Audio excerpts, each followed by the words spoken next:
Industrial waste और gases मिल के एक ऐसा मिक्सचर प्रिपेयर करते हैं जो हमारी फ़िज़ा को बहुत ज़्यादा जो है वो आलूदा कर देते हैं, जिससे हमारा एयर क्वालिटी इंडेक्स बहुत ज़्यादा ख़राब होता है।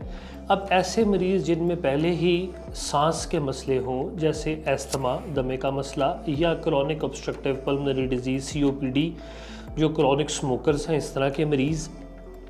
उन पेशेंट्स में ये जो स्मॉग है ये ऐसा इफ़ेक्ट एक प्रोड्यूस करती है जिससे उनके साइंस और उनके सिम्टम्स जो हैं वो बहुत ज़्यादा वर्स्ट होना शुरू हो जाते हैं, जैसे कि सांस में दुश्वारी होना, दिल की धड़कन का तेज़ हो जाना और इस तरह के मामलात। इसी तरह से कुछ पेशेंट्स हैं जो हमारे पास कार्डिक पेशेंट हैं जिनको दिल के मसले मसाइल होते हैं, उन पेशेंट्स में भी स्मॉग जो है, स्मॉग में इंक्लूड जो मैटर्स हैं वो ब्लड स्ट्रीम में जाके वेसल्स के साथ कुछ इस तरह के मामलात करते हैं कि उनको दिल का दर्द, दिल की तकलीफ़ और इस तरह की प्रॉब्लम्स जो हैं वो स्टार्ट हो जाती हैं।